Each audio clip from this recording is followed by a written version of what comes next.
आज हम एक नया चैप्टर स्टार्ट करने वाले हैं। कंटिन्यूटी एंड डिफरेंशियबिलिटी, सततता तथा अवकलनीयता। कक्षा 11 में हमने सीमा के बारे में पढ़ा था और उसी से आगे उसी से रिलेटेड हम एक चैप्टर पढ़ते हैं, सततता। तो सबसे पहले हम स्टार्ट करेंगे सततता। सततता होता क्या है? नाम से ही पता चल जा रहा है, कॉन्टिन्यूटी, सततता, कॉन्टिन्यूटी। जैसे हम अगर कोई ऐसी चीज़ लेते हैं कि जब मैं कोई लाइन लेता हूँ, मैंने यहाँ से एक लाइन ड्रॉ किया, एक कर्व ड्रॉ किया है। मैं देखता हूँ मैं यहाँ से इस पोजीशन से, इस स्थान से जब इस स्थान तक पहुँचता हूँ तो मैं लगातार इस प्रकार से चल रहा हूँ। यहाँ से यहाँ तक पहुँचने में मैंने एक बार भी अपना पेन नहीं उठाया। अगर ऐसा कोई पथ दिख रहा है कि जब हम कोई भी वक्र खींचे, कोई भी ग्राफ ड्रॉ करें, उस कंडीशन में हमारा पेन, हमारा जो भी मार्कर एक पोजीशन से दूसरे पोजीशन तक पहुंचने पर, एक स्थान से दूसरे स्थान पे पहुंचने पर आपका पेन अगर नहीं उठ रहा है, रुक नहीं रहा है, तो उस कंडीशन में उस वक्र को, उस चीज़ को हम क्या बोलेंगे? सततता है, कॉन्टीन्यूअस है। कॉन्टीन्यूअस का मतलब ही यही होता है कि कोई एक ऐसा वक्र हो जो बीच से टूटा हुआ ना हो। जैसे मैं यहाँ से एक वक्र बनाना स्टार्ट करूँ, जैसे मैं मान लो ये एक्स एक्सिस है, ये वाई एक्सिस है। इसमें मैं एक ऐसा वक्र इस प्रकार से ड्रॉ करता हूँ, तो इस वक्र में मैं ए से बी तक जा रहा हूँ। यक्स की वैल्यू अगर मैं मान लो यहाँ से मान लो 1 है, इस पोजीशन में मान लो 2 है, तो अगर मैं 1 से 2 तक पहुँच रहा हूँ तो यहाँ से यहाँ तक पहुँचने में मैं अपना कोई भी मतलब पेन इस पोजीशन से इस पोजीशन तक पहुँचने पर, इस स्थान से इस स्थान तक जब पहुँच रहा हूँ तो मैं अपना पेन नहीं उठा रहा हूँ। तो ऐसे वक्र को बोला जाएगा कि ये वक्र सतत है, एक पर भी और दो पर भी।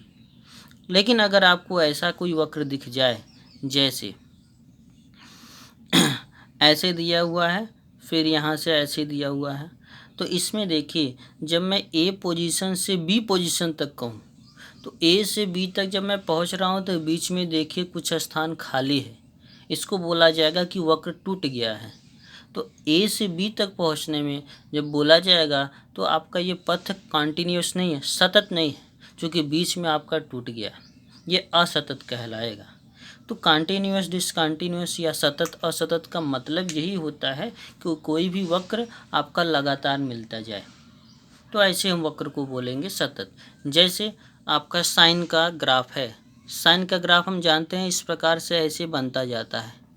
तो साइन का ग्राफ बनाते समय मैं अपना पेन नहीं उठा रहा हूँ, तो साइन का जो ग्राफ है, मतलब साइन का जो फंक्शन है साइन एक्स, ये आपका क्या कहलाएगा? ये सतत कहलाएगा। क्यों? क्योंकि इसके ग्राफ को बनाते समय मैं अपना पेन नहीं उठा रहा हूँ। ठीक, अगर मैं 10 का ग्राफ बनाना स्टार्ट करूँ, 10 का ग्राफ आपका बेसिकली यहाँ से स्टार्ट हो रहा है 0 से, ऐसे इनफाइनाइट पर जाता है। तो जब मैं ये 0 डिग्री होता है, ये आपका 90 डिग्री होता है, तो 0 से 90 के बीच में जो ये 10 का ग्राफ बन रहा है, इसको बोला जाएगा 10x। 10 के ग्राफ में मैं क्या कर देख रहा हूँ कि मैं ये वक्र इस प्रकार से खींच रहा हूँ, तो मैं अपना पेन कहीं नहीं उठा रहा हूँ। तो 0 से 90 के बीच में जो आपका 10 है, ये आपका क्या है? सतत है। तो सतत का मतलब ये होता है कि आपका कोई भी ग्राफ उस पर्टिकुलर पॉइंट पर, जिस बिंदु पर सतत या असत पूछ रहा है, उस बिंदु पर टूटे ना। जब नहीं टूटता है तब उस वक्र को बोला जाएगा सतत। अब सतत को निकालेंगे कैसे? सतत को निकालने के लिए हमें दो चीज़ें आना चाहिए, एक आपका राइट हैंड लिमिट, एक आपका लेफ्ट हैंड लिमिट। तो राइट हैंड लिमिट क्या होता है, लेफ्ट हैंड लिमिट क्या होता है, इसको पहले समझे। राइट हैंड लिमिट, अगर कोई फंक्शन आपको दिया है एफ एक्स, और इस एफ एक्स को आपसे पूछा जा रहा है कि एफ एक्स आपका कंटिन्यूअस है या डिसकंटिन्यूअस है, और पॉइंट पूछ रहा है कि एक्स बराबर ए पर, कि x बराबर a पर बताइए एफ एक्स आपका कॉन्टीन्यूस है या डिसकॉन्टीन्यूस, तो इसके लिए हमें राइट हैंड लिमिट आना चाहिए। और राइट हैंड लिमिट निकालने का जो फार्मूला होता है वो कक्षा 11 में आपको बताया गया है। राइट हैंड लिमिट होता है लिमिट, जिस पॉइंट पर पूछ रहा है उस पॉइंट को लिखेंगे x टेंडिंग टू a के पावर लिख देंगे प्लस। अगर राइट हैंड लिमिट है तो a के पावर क्या लिखा जाएगा प्लस, और इसके बाद क्या लिख देंगे एफ एक्स। ये आपका क्या कहलाएगा राइट हैंड लिमिट। और अगर आपसे बोला जाए कि लेफ्ट हैंड लिमिट बताइए, तो लेफ्ट हैंड लिमिट निकालने के लिए तरीका क्या होता है कि left hand limit is equal to limit, इसी फंक्शन को आपसे कह रहा है कि लेफ्ट हैंड लिमिट की वैल्यू फाइंड कीजिए, तो left hand limit equal to होता है limit x tending to A के पावर क्या हो जाएगा माइनस। यहाँ पे ए के पावर प्लस लिखेंगे चूँकि ये राइट हैंड लिमिट है, यहाँ पे ए के पावर माइनस लिखेंगे चूँकि ये लेफ्ट हैंड लिमिट है, और यहाँ फंक्शन वही रखा जाएगा। तो ये फार्मूला आपको याद होना चाहिए राइट हैंड लिमिट का और लेफ्ट हैंड लिमिट का। Right hand limit equal to limit x tending to a plus F x, और left hand limit equal to limit x tends to a minus ये f x. ये formula आपको आता रहेगा, हम कॉन्टिन्यूस निकाल सकते हैं। अब कॉन्टिन्यूस का डेफिनेशन क्या हो सकता है, कॉन्टिन्यूस निकालते कैसे हैं। कॉन्टिन्यूस के लिए हमें right hand limit left hand limit तो चाहिए, उसके साथ साथ एक और वैल्यू चाहिए जिसको बोला जाता है फंक्शन ऑफ द वैल्यू, मतलब फंक्शन ऑफ द वैल्यू। तो ये एफ ए, मतलब जिस भी पॉइंट पर आपसे पूछ रहा है कॉन्टिन्यूस डिसकॉन्टिन्यूस, उस पॉइंट को अगर हम एक्स के प्लेस पे रखते हैं, जो फंक्शन की वैल्यू आती है उसे बोला जाएगा फंक्शन ऑफ द वैल्यू, वो एफ ए की वैल्यू। ये तीन वैल्यू हमें आनी चाहिए। तो हमारा डेफिनेशन क्या बनेगा, ध्यान दीजिएगा।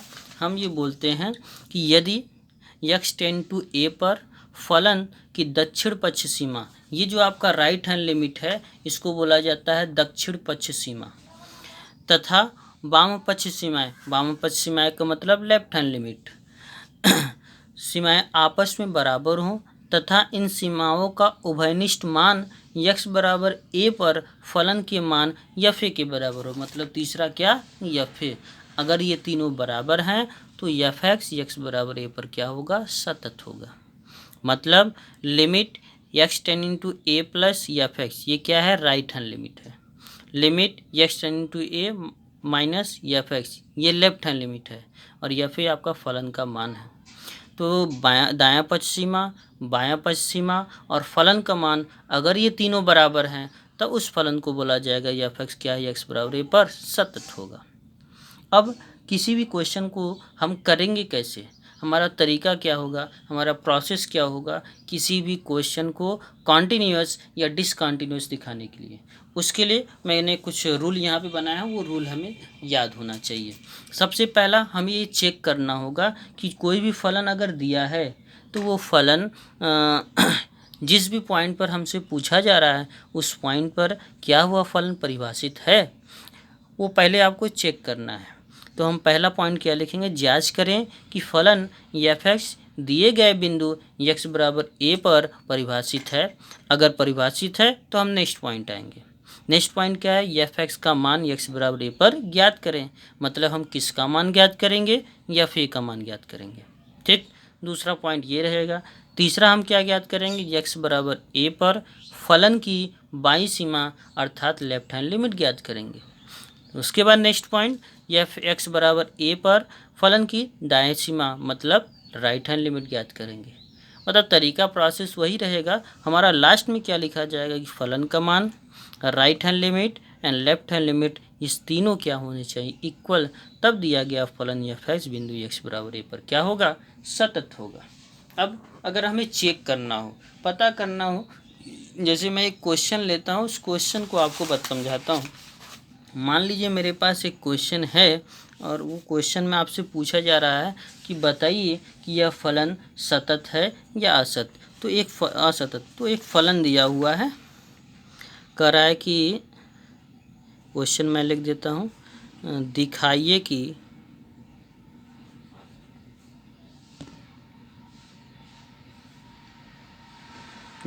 कि एफ एक्स बराबर एक्स स्क्वायर ये दिया है। कह रहा है यदि x is not equal to 1, और 2 कह रहा है यदि x बराबर 1 बिंदु x बराबर 1 पर असंतत है। देखिए, जब भी आप क्वेश्चन को लगाएं तो सबसे पहले क्वेश्चन का मतलब हमें समझ में आना चाहिए।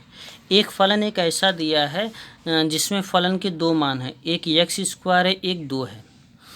f(x) का मान x स्क्वायर होगा किस कंडीशन में? जब x का मान 1 के बराबर नहीं है। यदि x का मान 1 के बराबर नहीं है, नॉट इक्वल टू 1 है, तो फलन हम क्या लिखेंगे? x square. और यदि x का मान 1 है तो फलन को हम क्या लिखेंगे? 2।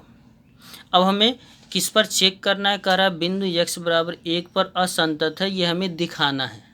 तो हमारा तरीका क्या होगा? फर्स्ट देखिए, ये फंक्शन तो खुद ही आपको f(x) equal to x square और 2 x स्क्वायर आपका क्या है? एक बहुपदी फलन है जो कि आपका परिभाषित होता है। और ये आपका जो 2 है ये f(x) बराबर 2, ये एक अचर फलन है, ये भी आपका परिभाषित है। तो जो पहला वाला आपका पॉइंट था कि हमें चेक करना था कि फलन परिभाषित पहले है कि नहीं, ये चेक कर लें। तो पहला तो आपका परिभाषित है। दूसरा हमारा पॉइंट ये था, दूसरा हमारा पॉइंट कहता था कि सबसे पहले हम f(x) का क्या ज्ञात करें? मान ज्ञात करें जिस पॉइंट पर वह दिया है। तो मैं सबसे पहले किस पॉइंट पर पूछ रहा है? 1 पर, तो मैं लिखता हूँ किसका मान? f(1) का मान।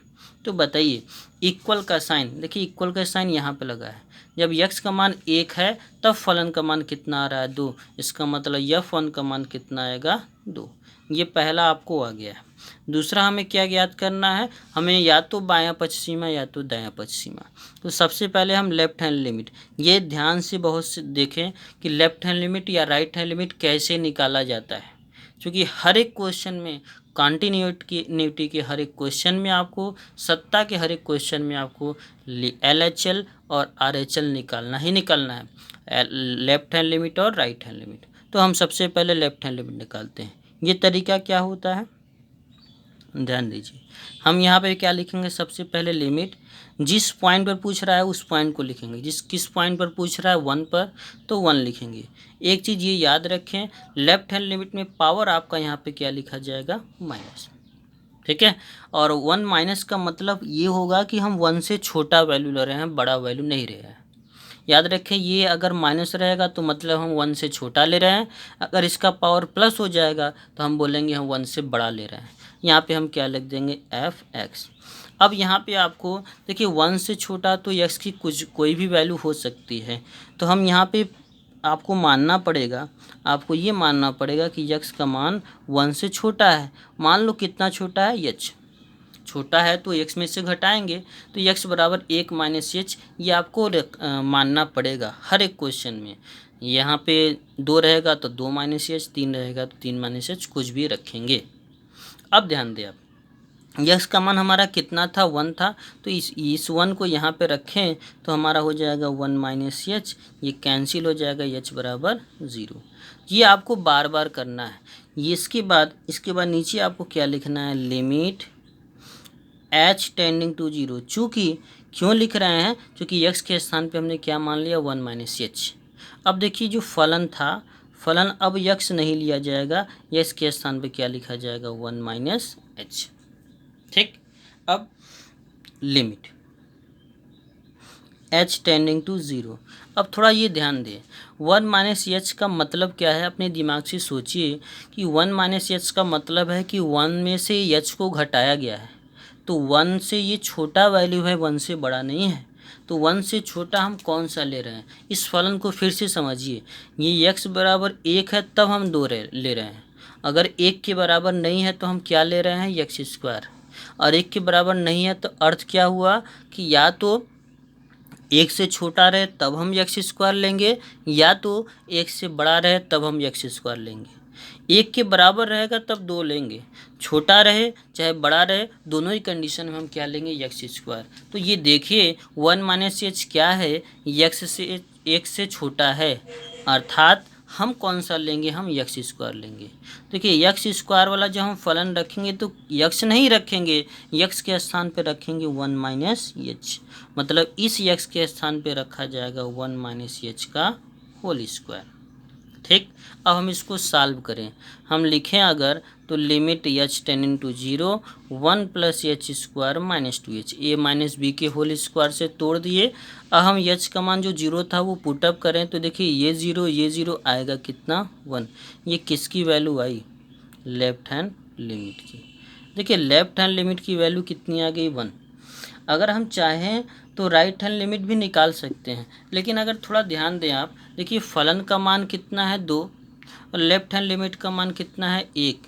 तो क्या ये दोनों बराबर हैं, नहीं है। तो हम लिखेंगे चूँकि left hand limit is not equal to फलन के मान f1 की, मतलब बायां पक्ष सीमा फलन के मान के बराबर नहीं है, इसलिए एफ एक्स बराबर 1 पर क्या होगा, असंतत होगा, संतत नहीं कहलाएगा।